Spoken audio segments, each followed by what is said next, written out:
Welcome to episode 182 of the Grow Your Independent Consulting Business podcast. This is Melisa Liberman, and today we're talking about something that's on the mind of almost every consultant I talk to, and that is how to increase your consulting pricing, how to make more money with the time that you're spending working in your business. So that's what we're going to focus in on today. I want to share a tool with you that you can leverage to increase your consulting pricing, whatever that pricing looks like, whether it's hourly based pricing, daily based pricing, value based pricing, project based pricing, whatever your type of pricing is, this tool will help you to increase whatever it is you're charging. So I'm excited to share this secret with you today. What got me started thinking about this is a question that I'm constantly asking myself in some form or fashion, which is, why does this type of consultant have more success than this type of consultant when they are basically doing the same types of things? Why is this one be able to charge more than this one? And constantly thinking about what might be those types of difference makers. And so as I was thinking about that question last week, it started really kind of narrowing down to a specific topic, which is, why are some consultants able to charge an effective rate of $500 an hour or $600 an hour, while others are stuck at 120 or 200 or 250? Like, what is the difference between when consultants are doing the same type of work for the same type of client? Why are some able to make double what the others are able to make? And I'm just so curious about this and constantly looking for what is the answer. And you might be looking for this answer too, whether you're a consultant who's making $120 an hour or $250 an hour, or you're a consultant who's charging an effective rate at the higher end, like a $400 or $500 an hour effective rate. Again, we're talking about regardless of what type of pricing you're charging. If you think about your effective rate, which is if you boil down how many hours you're spending for a given client on a given piece of work, how much, and you're charging them a certain amount. If you divide that, that's your effective rate. And it could be that you're not charging for your own hours. You might be charging for sub hours.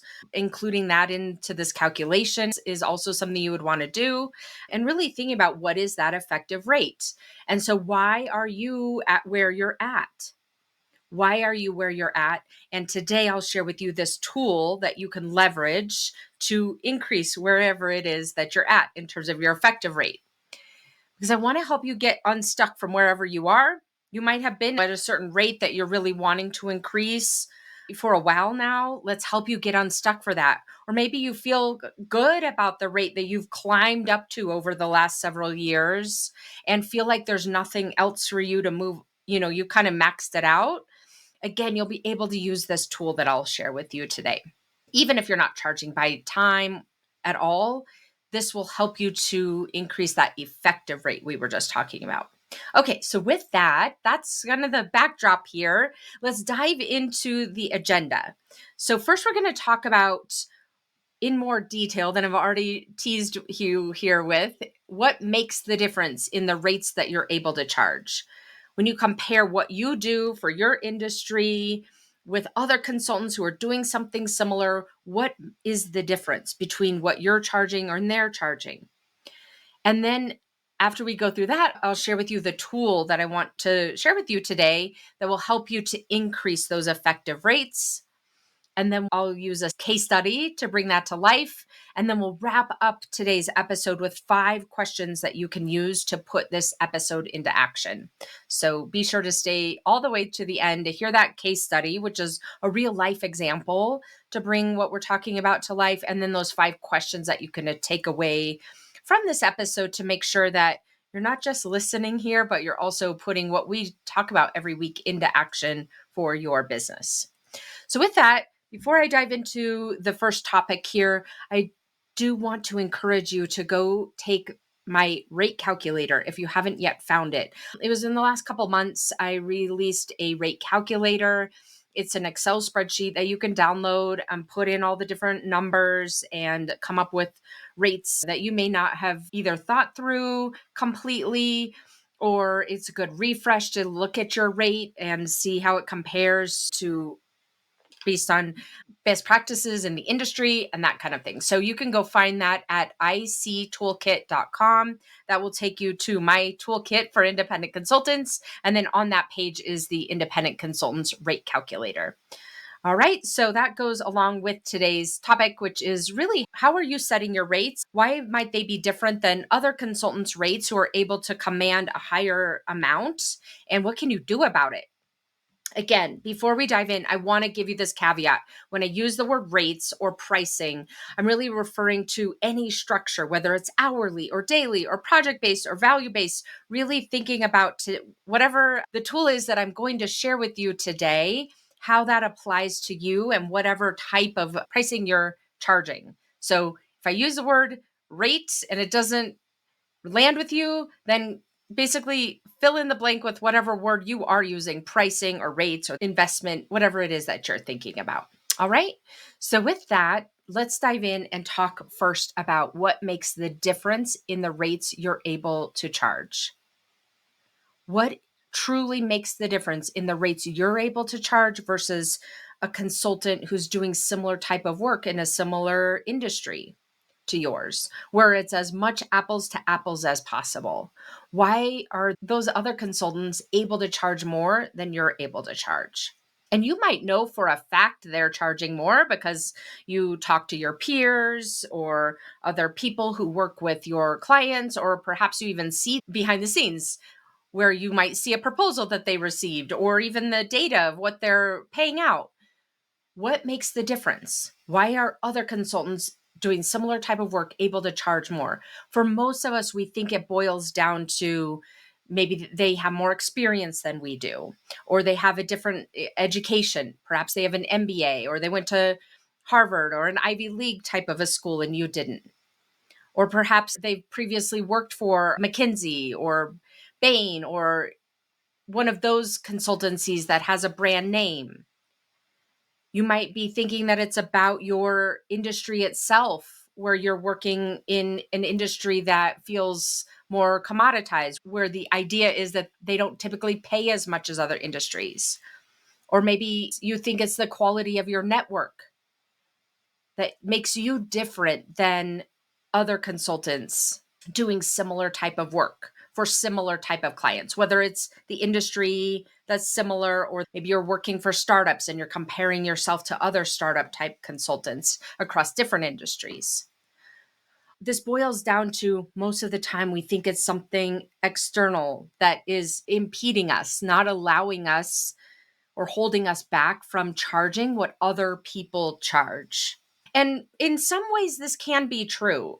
I don't want to completely discount this. It can be true that startups in general may have less ability to pay, especially if they're early stage startups, than more established, larger companies. Sometimes what I just listed out there can be true, can be a contributing factor to you as a consultant doing the type of work that you do, making less than other types of consultants who are doing the type of work that you do.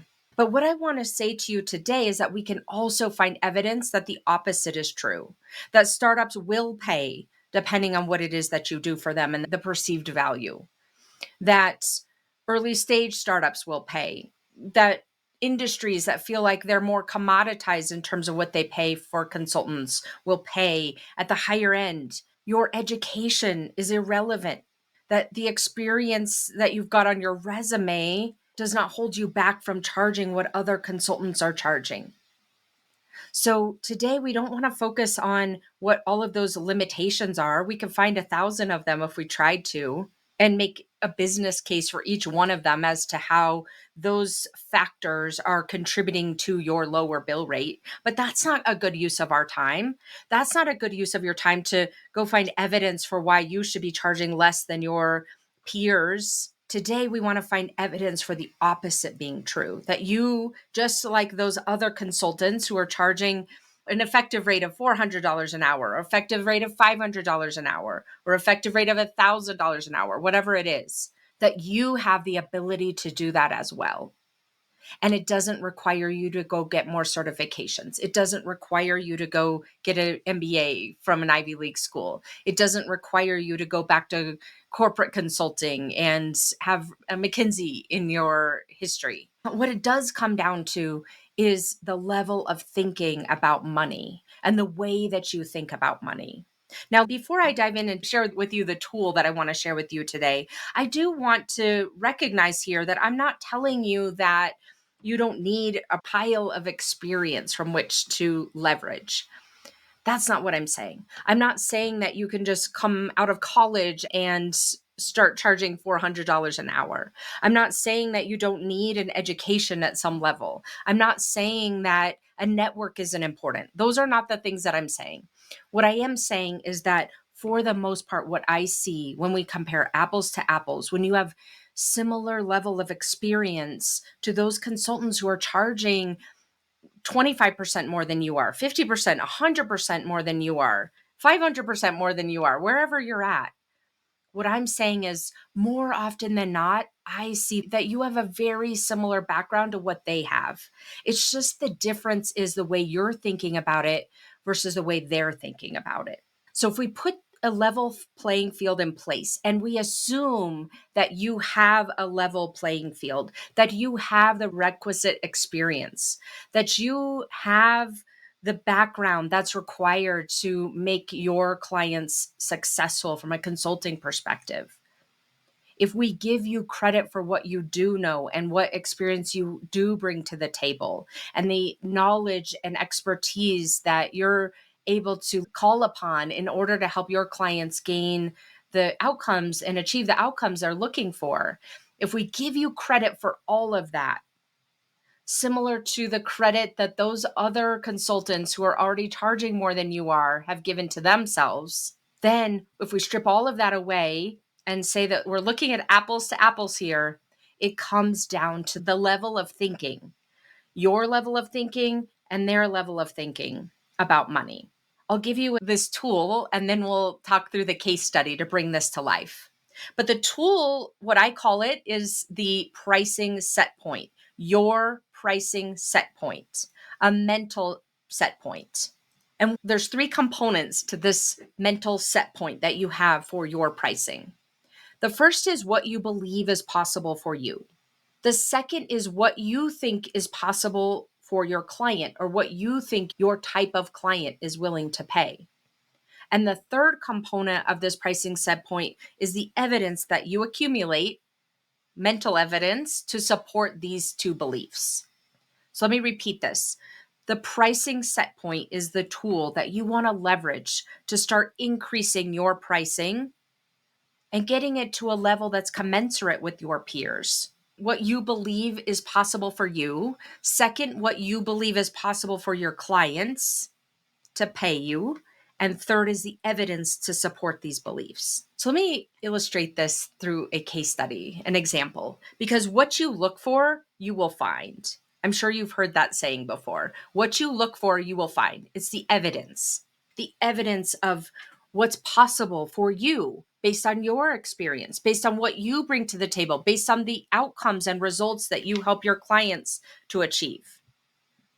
It's what you believe your clients would be willing to pay and why you believe that. So let's talk about John.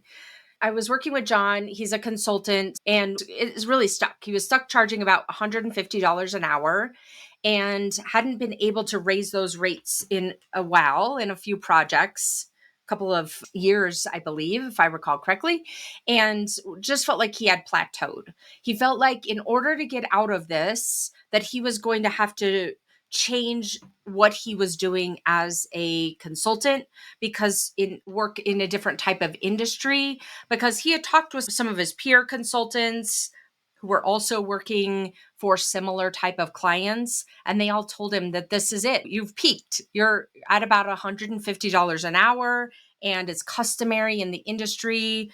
This is what the types of rates that these types of clients will pay. And they're really not going to pay that much more, maybe $25 here, plus or minus, right?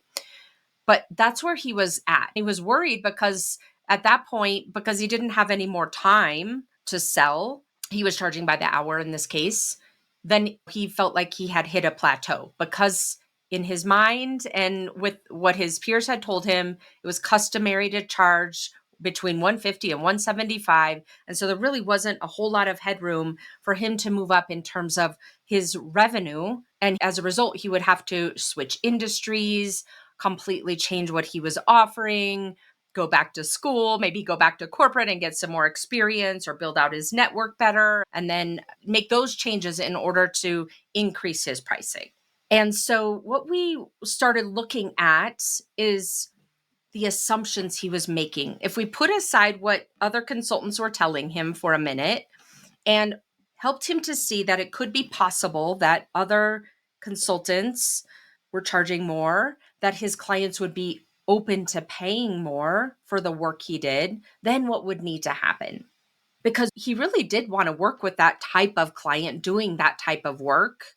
And he didn't want to wait for a change in the market conditions, maybe wait for 5 years when inflation over time allows him to increase his rate, which really isn't an increase in the rate because the costs go up as well, obviously, or even changing his target market. He didn't want to do any of that. He wanted to be able to do the type of work he was doing, make more for the type of work he was doing, and increase his revenue, get past this plateau.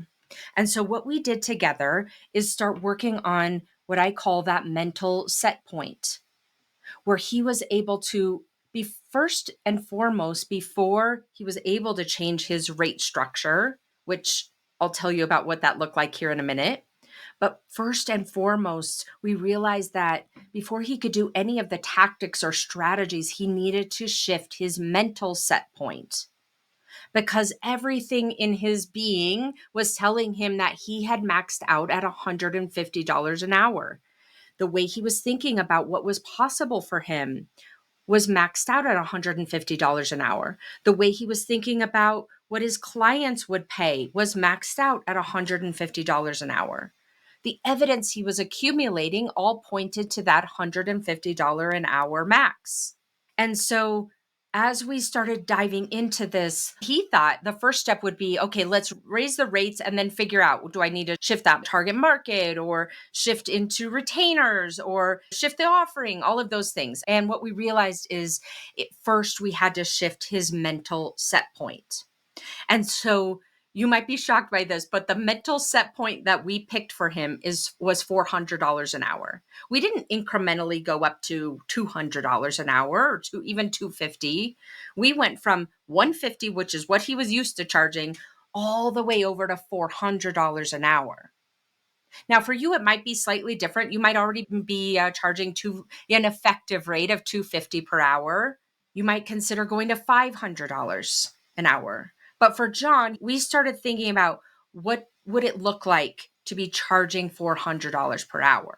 How would he need to be thinking about himself and the results that was delivering for those clients and the way he described and found potential clients? How would that impact his lead generation and the types of qualifications he was using for his clients? How would he be thinking about the results he was delivering for his clients? And we got him into the mental state of him being a $400 per hour rate versus $150. Think about it for yourself. If you're thinking about yourself as a $150 per hour type of resource, that's a very different way of thinking of yourself than someone who's commanding $400 per hour. When you're commanding $400 per hour, you're thinking of yourself as more of an expert than a doer. You're thinking of yourself as much more of someone who's making an impact to the client's bottom line in some form or fashion, either savings or additional revenue. And you're figuring out, how is that true? And that's what John did. We started helping him to see himself as that $400 per hour. And that was just his new norm versus a stretch. Eventually, I'll get to $400 an hour. When you're thinking eventually I'll get to $400 an hour, you never get there because it's always like a moving target. So that's what we started doing. The first step of his process to increase his rates is to start thinking of himself and really spending some high quality business owner thinking time working on, what does it mean to charge $400 an hour? What do I need to think about myself to charge $400 an hour? Then similarly, step 2, what does he need to think about his clients in order to think that they're willing to pay $400 an hour? And so he started doing that mental work. What does a client who pays $400 an hour in the same type of industry, in the same type of nature of work, why would a client pay $400 an hour? In what circumstances would a client pay $400 an hour? John was doing this work every single day for 10 minutes. This is not a big involved effort. This is a consistent effort of really rebuilding and shifting the set point of the way that he was thinking about his pricing, and started to create this as the norm instead of, like I said, instead of a stretch. And then the third component that he would work on is finding that evidence. Where are clients already charging $400 an hour? That answer came easily for John in the sense of he knew that they were already paying. I may have misspoke there. Let me go back for a second. He started thinking about and finding evidence for where clients were paying $400 an hour for consultants. And the first quick answer that he got was, well, I'm sure they're paying McKinsey type consultants, McKinsey or BTG or whatever, Accenture, they're paying them $400 an hour. So then it started opening up, okay, well, if they are paying some types of consultants $400 an hour, they're probably paying those types of consultants $800 an hour or $1,000 an hour or $10,000 a day, whatever it is.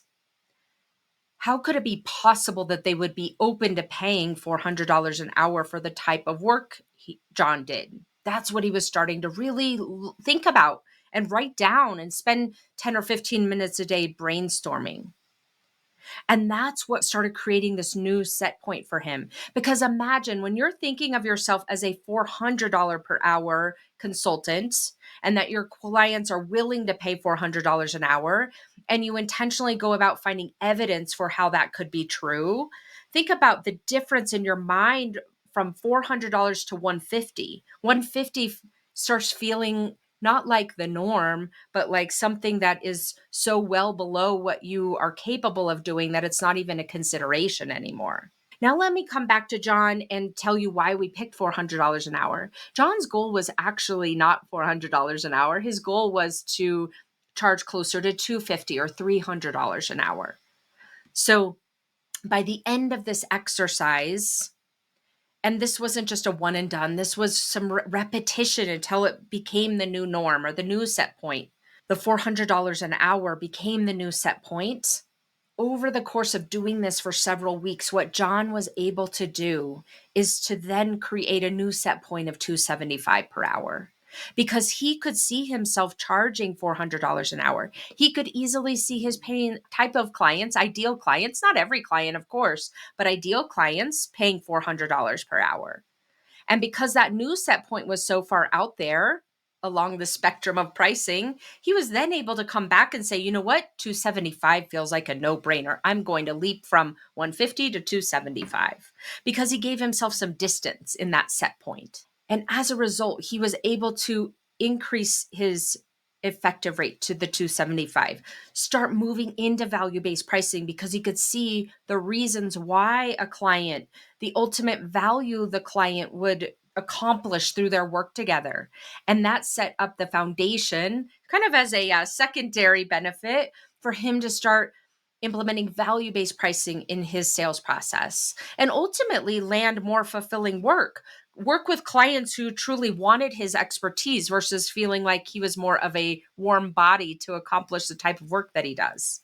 So hopefully you can see through this case study how we were able to shift John's set point to a new set point from 150 to 400, which then gave him the mental distance to start charging an effective rate of 275. But the foundation of that change was not anything about changing his offer or changing, it didn't start, let's say it this way, it didn't start with him changing his target market or his offer or the way he delivered his work. Where it started with was him going about changing his mental set point to go out and find the evidence of how what he does is worth $400 an hour versus 150. His ideal clients in a similar industry and type of work, under what conditions would they be willing to pay $400 per hour? And to find evidence for all of that versus working what most of us do, which our brains are trained to do as humans, to go out and find all the reasons why the status quo is the way it is, to go out and find all the reasons why clients won't pay more than $150 an hour, to go out and talk to peers and get that confirmation about what it is you're doing is quote unquote right. That's what our brains are trained to do as humans. They're trained to go justify the status quo. And what I'm suggesting for you today is to flip that on its head. Go put this process in place that I just shared with you to create a new set point for yourself, wherever that may be, so that you can start thinking about yourself differently, so that you can start thinking about and opening the door to the possibility that your ideal clients will be willing to pay more for the type of results you help them to achieve. And ultimately, so that you train your brain to go find evidence for a new set point for yourself, rather than continuing to swim around the existing status quo and finding all the evidence of why that's the best you can do or why you're at that plateau. So that is the concept of this set point. Okay, so now that you have this concept or this tool of the set point and John's example, let's bring this back to you and your business as we wrap up today's episode. And this is where I want to share with you those 5 questions that will help you to identify your set points so that you can start to shift it, and then also so that you can ultimately increase it. So here are the 5 questions. And you don't need to hurriedly scribble these down. You can go find them in the show notes. The link to the show notes should be in your podcast player. And we will have these 5 questions waiting there for you to copy and really to be thinking about, just like I was sharing with you, how John would set aside 5 or 10 minutes every single day for business owner type thinking and really focus on answering these questions. These are not a one and done. These are the questions that will help you to identify your set point and then shift your set point. So it's more in line with the type of pricing you want to be charging and ultimately your revenue goals. So what are the 5 questions? Here we go. The first 2 are to help you identify what is your current set point. So question number 1, what do you think is the maximum you could charge and why? It's kind of 2 questions, but 2 parts. We'll say it that way. What is the maximum you think you could charge as a consultant and why? And getting really clear with yourself. This is about you. The second question is, what do you believe is the max amount your target or ideal clients are willing to pay for what it is that you do as a consultant and why? So getting really clear on what is your set point. I'll give you a couple of examples here. For a lot of consultants, we think that number 1, the amount that we can charge is based on or reflective of something we've made in the past. So for example, if we boiled it down, $30K per month, $30K per month in your paychecks from corporate. And so it kind of feels like that is about the amount of money you could be making as an independent consultant. You can go back to that episode on why not to tie your revenue goals to what you were compensated it in corporate. We'll put the link to that one in the show notes. Forever, at the beginning, it's fine. But over time, you want to be really clear about what is the maximum that you think you could charge and why. For a lot of us, it boils down to what we had previously been making and therefore what's in our kind of realm of possibility. Again, the second question is, what do you believe the maximum amount your target or ideal clients are willing to pay and why? So you may come up with those types of answers like, oh, well, this is just what they pay, or this is what others have told me, or this is the data that I've seen, or this is what I think what they would pay for me because I don't work for McKinsey, like those types of answers. Get really clear with yourself about what those answers are, because what you're trying to do here is identify what is the logic, what is your rationale for keeping things the way that they are. And how could the opposite be true of each of those things that you're writing down? That's where we're looking for different type of evidence. Okay, so those are the first 2 questions. And the last 3 questions will help you to increase your set point. And we'll do this with a couple of different ways. Ask yourself, let's just look at this from a completely different vantage point. What is the maximum amount you've ever made? Is it the time you got a big bonus, a 100K bonus or a 200K bonus or a 50K bonus, whatever that was, in one day? You made that amount in one day. Or is it the time that you sold your house and got a check for a couple $100,000 in equity? Or you got an inheritance? Whatever the reasons are that you were paid a lump sum in a short period of time, I want to bring that to your attention, because a lot of times we think, well, that doesn't count or that has nothing to do with my business. But use this as a piece of evidence for yourself and ask yourself, how could that big chunk of money be applicable to my business? How could it be reflective of the value I deliver, even if it had nothing to do with your business? How could it be more of a norm than a fluke or a one-off? Again, I'm not telling you should think about an inheritance or a real estate payout as an offering. What I am saying to you is that it helps you to see that you've got evidence from the past where you have been paid chunks of money much greater than what you're getting paid right now, that it could be a set point to consider. Another way to increase your set points is for you to think about that $400 example that I gave you from John. Think about a rate, double, for example, what you are getting paid right now or what you're charging right now. How could it be possible for you to charge that amount? How could it be possible that your clients are willing to pay that amount, and start building up evidence for that to be the case versus, again, where most of our brains go, which is justifying the status quo. So you want to be using these questions to help you increase your set point. What's the most you've ever made? Could that be your new set point in some way? How could that be applicable to your business somehow, even if it doesn't feel related? How could you double your rate or your effective pricing, and that could be your new norm? And what are all of the reasons and justifications why that could be true? And then finally, that last and fifth question is, think about another consultant who's charging double what you're charging. How do you think they're thinking about their pricing? And don't spend the time comparing yourself to them and what you have and what they have that you don't have. That's not what we're doing. Think about that other consultant who works with the same type of clients that you're working with, imagining them as charging double what you're charging. And then ask yourself, how are they thinking about their pricing? And then start leveraging their thought process to help you increase your set point.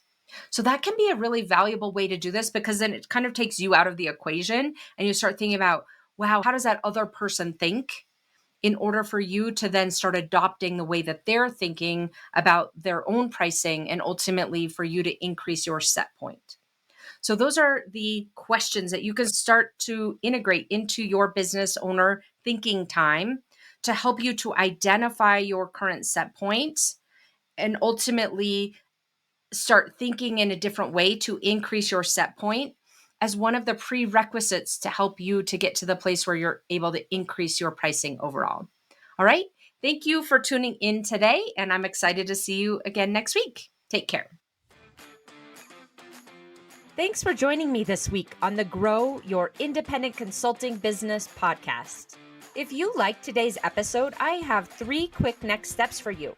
First, click subscribe on Apple Podcasts or wherever you listen to make sure you don't miss future episodes. Next, leave me a review in your podcast app so other independent consultants can find and benefit too. And finally, to put the ideas from today's episode into action, head over to melisaliberman.com for the show notes and more resources to help you grow your consulting practice from your first few projects into a full-fledged business. See you next week.